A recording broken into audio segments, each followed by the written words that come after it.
Hello and welcome everyone. This is your digital classroom for class 10th Information Technology by S.Vinesh and Company.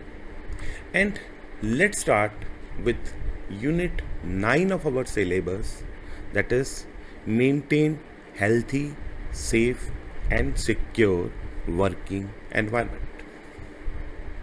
Now first thing, what healthy, safety and security in the workplace is. Workplace security includes employee awareness related to basic safety, workplace hazards and implementation of those hazard preventions. That is very important thing, implementing the norms for preventing those hazards to happen and putting in practice safer methods and safety culture in the workplace. So workplace safety, safe and secure workplace environment is the priority of every employee, employer, whoever are working at the workplace. So what are the basic factors? First is your health, second is your safety, third is your security. These are the three basic factors that are required for workplace safety. First is your health. Health doesn't mean only physical health. It means physical health, mental health and emotional well-being of an employee. What I'm saying, health doesn't mean only physical health. Physical safety should be the priority at the workplace. But in addition to that physical safety, emotional safety, mental safety of the employee have to be ensured. So how that safety is being ensured? By implementing safety protocols, providing safety equipments, conducting regular inspection of those equipment and offering training to employees. Train the employees how to work safely at the workplace.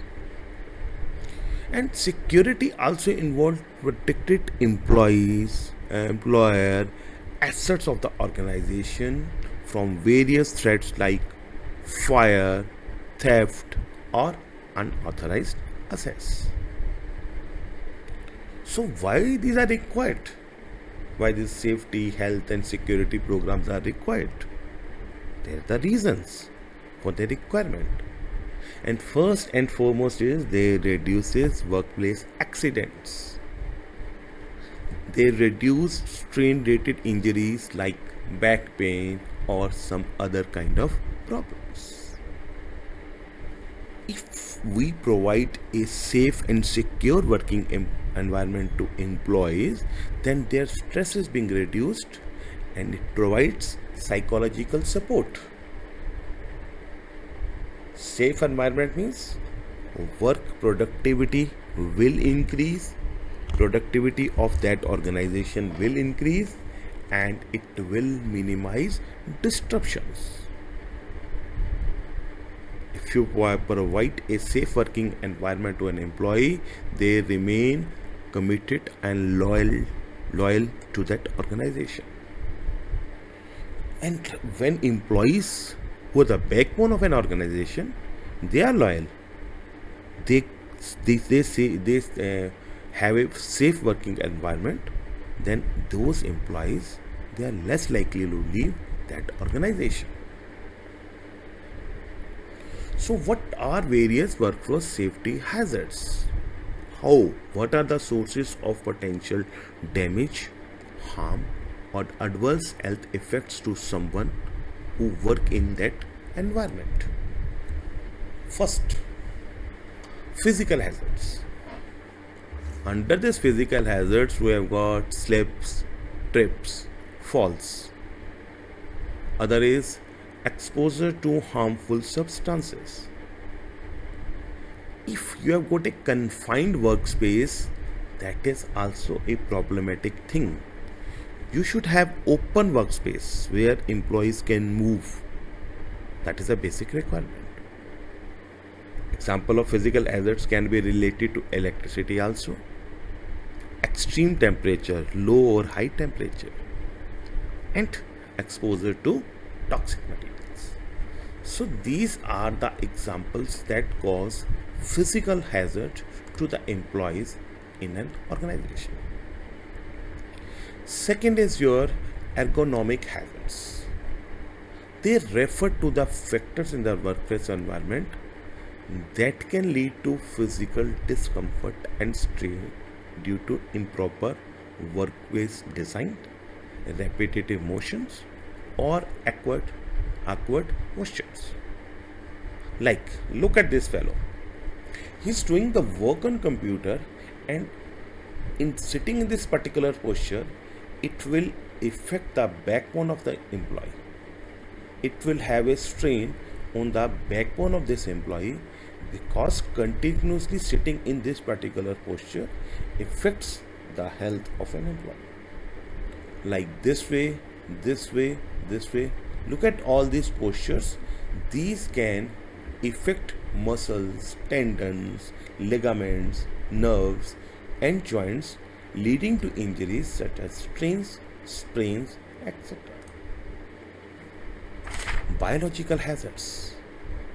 These biological hazards include exposure to dangerous substances and diseases associated amongst animals, people, or infecting plant materials. Employees who work in hospitals, laboratories, they are at risk of biological hazards. Chemical hazards. Exposure to harmful chemicals. Exposure to harmful or dangerous liquids, solvents, or flammable gases. Individuals who are most likely to be affected are those working in cleaning facility, engineers, employees in field-based works. So exposure to these chemicals can cause illness, skin irritation, breathing problems, and in extreme cases, even the death of that employee. First we have done workplace hazards. Now workload hazards. An employee, each and every employee, they can work for 8, 9, 10, 12 hours. They have got a tendency to bear certain kind of workload.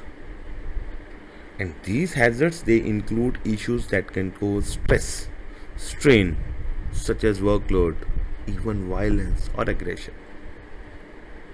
And these hazards can be experienced in any work, in any job role. Safety hazards. Safety hazards can affect any employee, but they are more likely to affect those who work with machinery or construction site. And these include slips, trips, and falls, operating dangerous machinery, and electrical hazards. So, various hazards like safety hazards, biological hazards, physical hazards, workload hazards, workplace violence, confrontation, flexibility, chemical hazards like harmful gases, flammable substances, unlabeled liquids, ergonomic hazards like poor posture, heavy lifting, improper workstation, physical hazards like radiations, exposure to radiation, extreme weather, extreme noise, biological hazards like bacteria and virus, contaminated waste, animal droppings, and safety hazards like machinery, electrocution, and slips, trips, and falls. These are the various hazards. Now, what are the potential sources of hazards in an organization? These hazards come depending upon nature of workplace and activities conducted. One of the possible reasons, there can be number of reasons, it's not a single reason. There can be a number of reasons, and one of the possible reasons can be the light coming from behind the display screen. It's just an example. This is not only one hazard. This is just an example. Such kind of problem can create eye strain, contrast problems, making it difficult to clearly see your work. Now, what are the hazards that are linked with computers that we got due to computers? Most common is sitting improperly. Posture over long period of time can cause back, neck and shoulder pain. Incorrect monitor height or distance can strain the eyes and neck. Repetitive typing or mouse movements can lead to wrist, hand or arm injuries. This is very common hazard that we people normally face during our daily life. Prolonged screen exposure can cause dry eyes. This is very common problem, not only using computers, using mobile phones. They can cause dry eyes, blurred vision and headaches. Yes, another one is sitting for long hours can contribute to poor blood circulation, obesity and other healthy issues. So how you can handle office equipment? First is read the user manual before operating any new equipment. Routinely check power plugs, cords and equipment parts for wear and tear or damage. Yes, power surges do happen. Power surges means voltage fluctuations do happen, and you protect your equipment from those power surges. Ensure electrical equipment is kept dry to avoid shock hazards. Proper dispose of used ink cartridges, batteries and other consumables.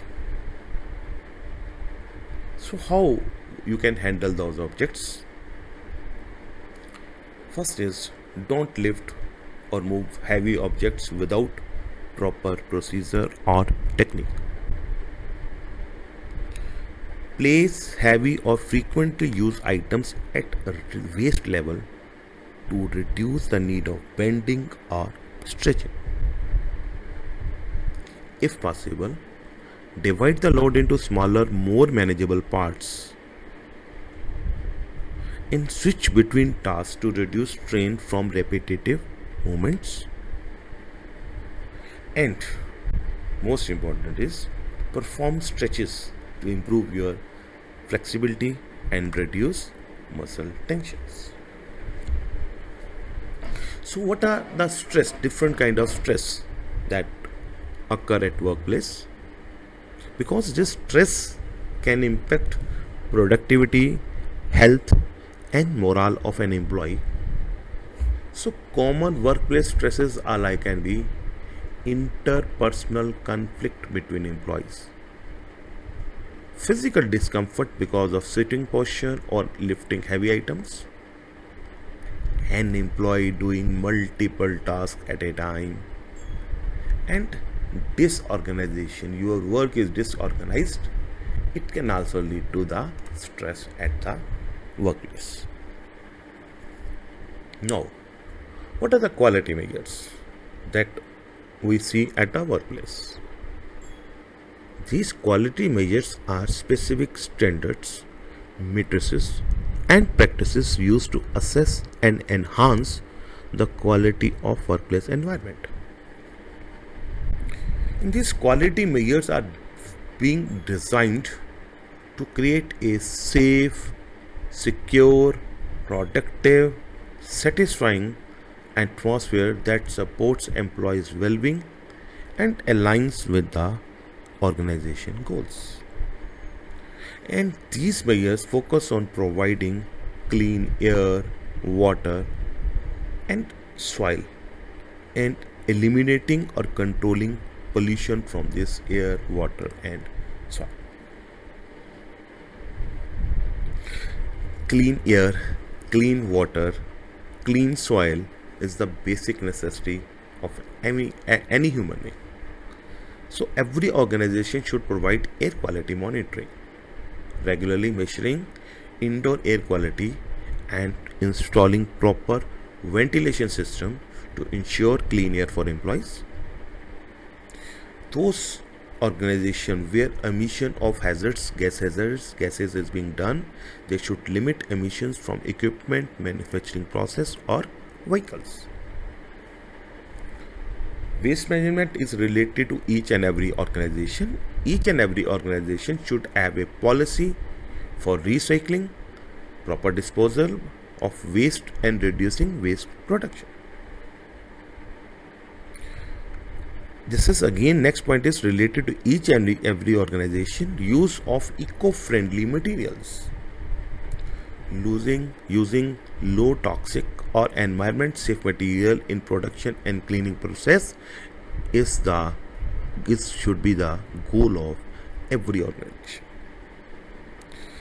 Clean water is the basic human necessity. Ensuring that water used or released by workplace is treated and safe, preventing contamination of local water resources. Air and water quality measuring process. First is water quality measuring. Water quality measuring is the process of assessing and monitoring the concentration of pollutants and other environment factors in the water. And there are the different kind of quality measures in context of water are: first is physical qualities, chemical qualities or properties, third is biological properties. In this physical properties we check color, smell, turbidity, taste, temperature and conductivity of water. Under this chemical properties, what has to be checked?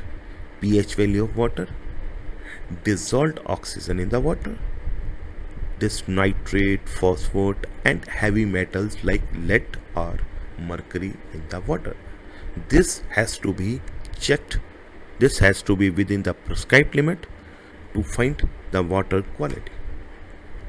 And in context of biological property, you need to check bacteria, algae, pathogens like E. coli, etc. Coming to air quality. Air quality measures include how clean or polluted the air is, and it involves detecting and measuring pollutants like dust, mold and chemicals that can impact employee health and productivity. Under this air quality, the physical properties that should be checked is temperature, particulate matter PM 2.5, PM 10, visibility, how much visibility is in the air. Under chemical properties, we need to check carbon monoxide, sulfur dioxide, nitrogen dioxide and ozone. And in this biological properties, we need to check pollen counts and presence of allergens. So these are the factors like air quality, water quality that has to be checked for ensuring a clean air and water in an organization. With this, I complete this particular topic. Thank you very much. Have a good day.